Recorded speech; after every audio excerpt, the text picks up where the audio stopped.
A team of geneticists in Sweden set out to answer a question nobody had ever been able to fully resolve. Exactly how the Philippines, a scattered chain of more than 7,000 islands, actually became populated across tens of thousands of years of human history. What they found buried inside the DNA of a small indigenous community living in the mountains of Luzon wasn't simply an answer to that question. It was a discovery that rewrote the record books for an entirely different, considerably older branch of the human family tree,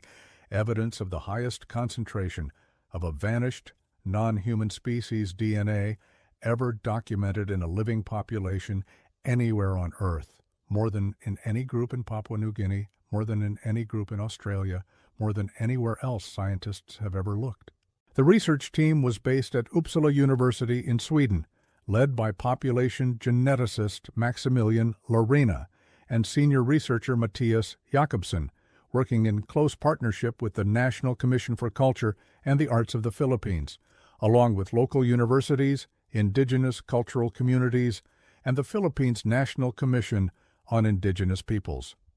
This wasn't a small, narrow study. The research team analyzed roughly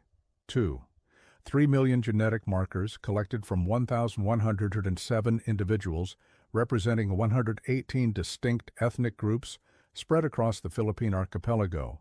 including 25 separate self-identified Negrito communities, alongside high-coverage genome sequencing of specific individuals from the Ayta Magbukon community, and comparative genomes from Papuan and Aboriginal Australian populations. Published in the journal Current Biology in August 2021, it stands as one of the most comprehensive genetic surveys of any Southeast Asian population ever conducted,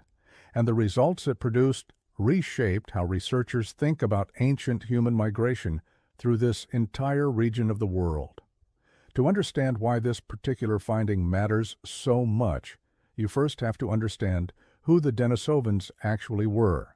and why their story is genuinely one of the strangest chapters in modern human evolutionary science. For most of the 20th century, the accepted picture of human evolution centered on two closely related groups: anatomically modern humans, the direct ancestors of everyone alive today, and Neanderthals, the well-documented archaic human population that lived across Europe and parts of Western Asia before eventually disappearing around 40,000 years ago. That picture changed permanently in 2010 when a team of researchers analyzed genetic material extracted from a single small bone fragment, a finger bone belonging to a young girl, recovered from a cave in the Altai Mountains of Siberia. The DNA extracted from that fragment didn't match modern humans, and it didn't match Neanderthals either. It belonged to an entirely separate, previously unknown branch of the human family tree. A group researchers named the Denisovans, after the cave where the fragment was found. Beyond that single finger bone and a small handful of additional teeth and bone fragments recovered from the same cave and a few other sites, the physical fossil record for the Denisovans remains remarkably sparse. Almost everything researchers know about them comes not from physical remains, but from genetic traces left behind in the DNA of modern human populations who once encountered and interbred with them. That genetic legacy turns out to be distributed very unevenly across the modern world.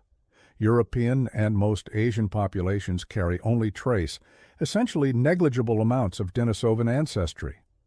The populations previously known to carry the highest documented levels were found specifically in Papua New Guinea and among Aboriginal Australian communities, both carrying Denisovan ancestry estimated at somewhere around 4 to 5% of their total genome, a genuinely significant figure that had,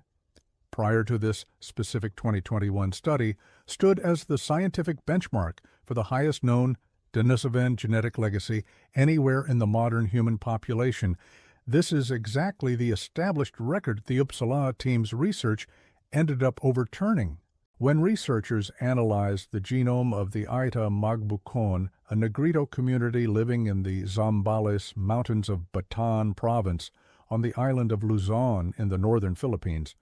They found Denisovan ancestry making up roughly 5% of their total genetic makeup,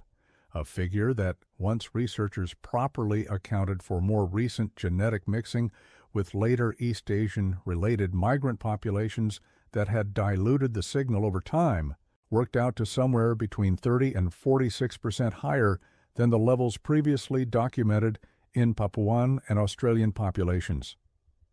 As Lorena put it directly in comments accompanying the study's publication, once that dilution from more recent admixture was properly accounted for and mathematically masked out,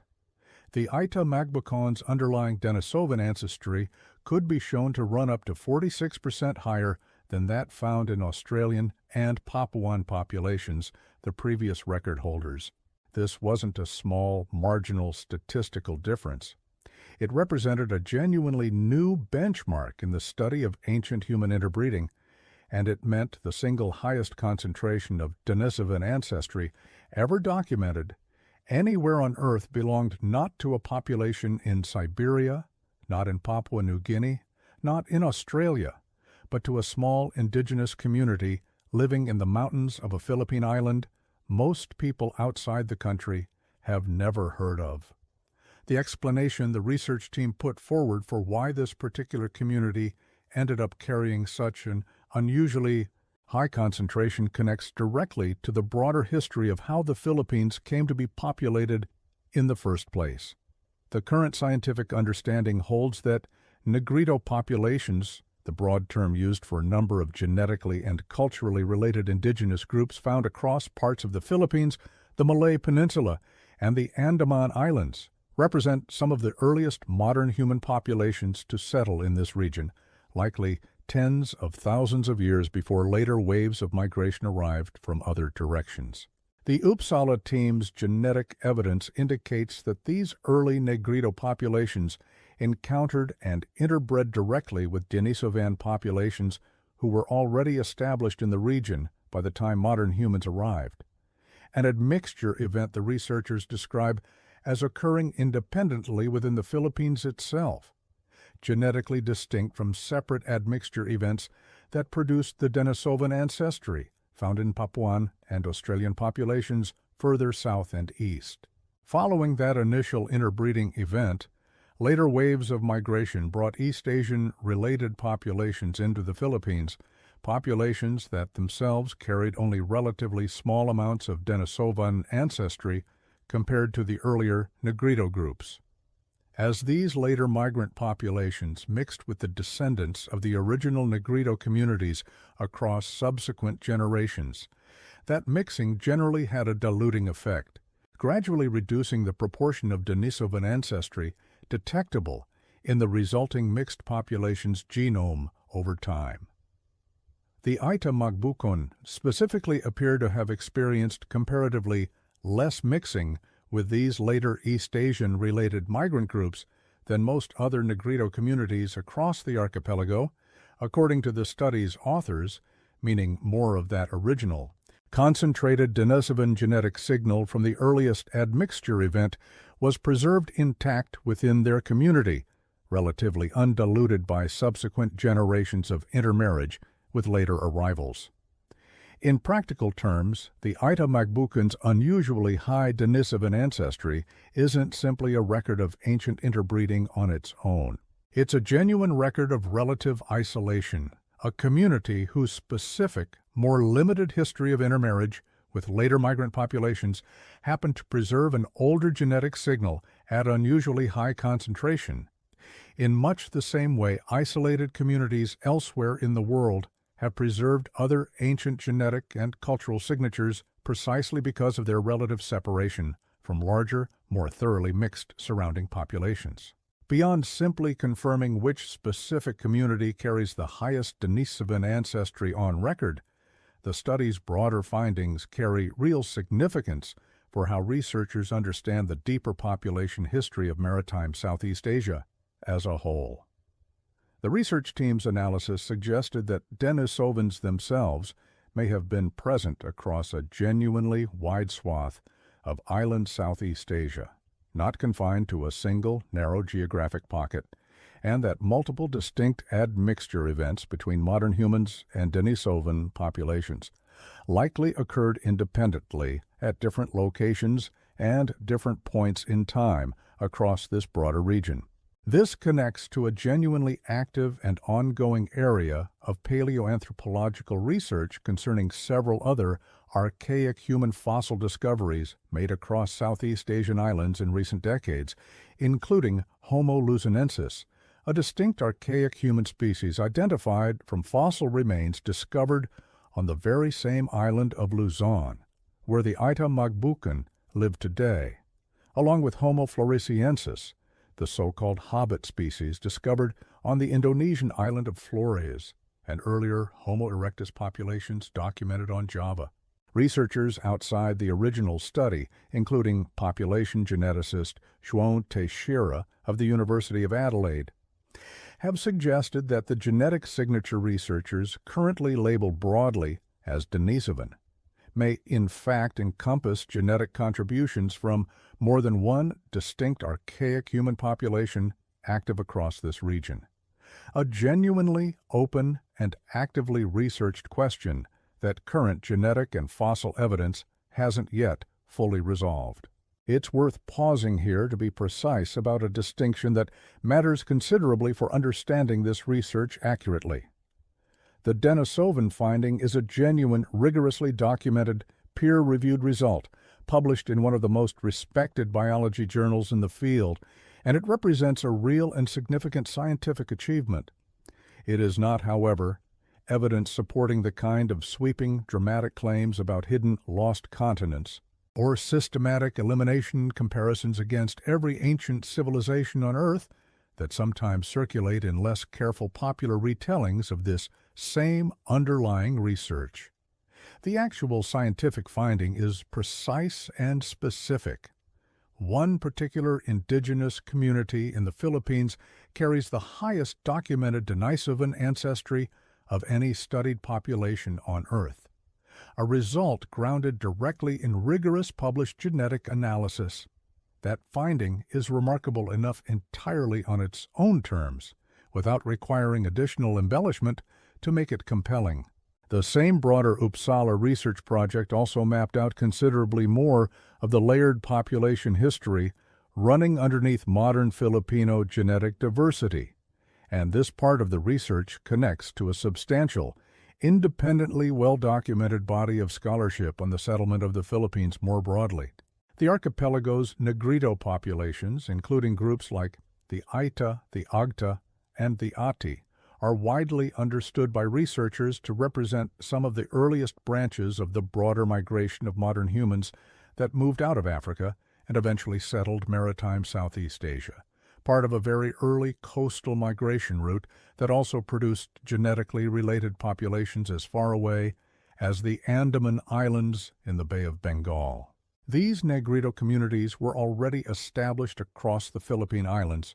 for an extremely long stretch of time, before a considerably later and considerably better documented wave of migration reshaped the genetic and cultural landscape of the archipelago more broadly.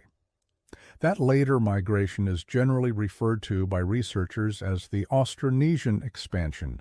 one of the most geographically extensive human migration events documented anywhere in the historical or archaeological record. Beginning somewhere around 3,000 to 4,000 years ago, seafaring populations originating in Taiwan began moving southward, developing and refining outrigger canoe technology sophisticated enough to allow genuinely reliable, long-distance ocean travel, technology that would eventually carry their descendants across an almost unimaginably vast stretch of the world's oceans. Within a few thousand years, populations descended from this same original Austronesian-speaking source had reached Madagascar off the eastern coast of Africa in one direction, and Easter Island in the middle of the Pacific Ocean in the other, an extraordinary demonstration of ancient maritime navigation and expansion achieved using techniques that wouldn't be matched by European sailors for thousands of years afterward. The Philippines sat directly in the path of this expansion. the first major landmass south of Taiwan these seafaring populations would have encountered, and why chromosome studies have consistently found that a specific paternal lineage associated with this Austronesian expansion, generally labeled haplogroup O1A in the scientific literature, is now the dominant paternal genetic signature found across most lowland Filipino populations today, broadly consistent with the archipelago's well-documented role as an early and significant staging point for the wider Austronesian dispersal across the Pacific. When these Austronesian-speaking populations arrived in the Philippines, they didn't simply replace the Negrito communities who were already established there. Across the archipelago, the two groups mixed extensively over many subsequent centuries, and the specific degree of that mixing varied considerably from island to island and community to community, depending on local geography, history, and how thoroughly each particular region eventually absorbed the incoming Austronesian-descended population. Some communities today carry only a relatively modest trace of that older, pre-Austronesian ancestry, diluted across many generations of intermarriage with the numerically much larger Austronesian-descended population. Other communities, particularly certain Negrito groups that remained comparatively isolated in interior mountain regions, protected to some degree by terrain that made large-scale intermarriage with lowland populations more difficult to sustain, carry considerably more of that older ancestry intact. The Ayta Magbukon representing, in this specific respect, one of the most striking documented examples of exactly this pattern anywhere in the archipelago. Layered on top of this deep foundational history sits a considerably more recent and independently well-documented series of additional genetic contributions connected to the Philippines' long history as an active hub of maritime trade. Long before European contact, the archipelago sat along established trade networks connecting South Asia, China, and the wider Pacific world. Chinese trading communities settled in parts of the archipelago across multiple historical waves, leaving a measurable genetic contribution concentrated mostly around major historical port cities. Contact with South Asian trading networks and the later arrival of Islam in the southern Philippines beginning around the 14th century added additional genetic threads into specific coastal and southern communities, particularly across parts of Mindanao and the Sulu archipelago. Then, beginning with Ferdinand Magellan's arrival in 1521 and continuing through more than 3 centuries of formal Spanish colonial rule from 1565 to 1898, followed by a subsequent period of American colonial administration in the early 20th century. Additional layers of genetic contribution were added on top of this already deeply layered population history, concentrated most heavily in Manila and other major colonial-era population centers. Put together, the honest, evidence-based picture that emerges from this research is one of the Philippines as a genuinely remarkable crossroads of deep human history, considerably more layered and complex than a simple narrative of colonial-era mixing alone would suggest. At the very base of that history sit some of the earliest modern human populations to settle in maritime Southeast Asia. Populations who, in at least one documented and rigorously studied case, interbred directly with an entirely separate, now extinct branch of the human family tree, a species science itself only confirmed existed just over a decade ago. That deep ancient foundation was subsequently layered with one of the most geographically expansive human migrations ever documented, the Austronesian expansion out of Taiwan, followed in turn by many centuries of additional trade contact and eventually European and American colonial administration, each contributing its own distinct, genetically detectable layer to the overall picture. None of this needs exaggeration to be genuinely compelling. The real peer-reviewed finding at the heart of this story stands entirely on its own merits. A small indigenous community living in the mountains of Luzon carries the highest documented level of Denisovan ancestry of any population studied anywhere on Earth. A direct, measurable genetic echo of an encounter between two different kinds of humans that occurred tens of thousands of years ago, preserved intact in the DNA of people alive today, specifically because of that community's particular, well-documented history of relative isolation from later waves of migration and mixing. It's a genuinely remarkable scientific finding, published through rigorous, transparent, community-partnered research conducted in direct collaboration with the very indigenous communities whose DNA made the discovery possible, and it stands as one of the more significant contributions Philippine population genetics has made to the broader global understanding of ancient human evolution, without needing any invented elaboration to make the underlying science land with real weight.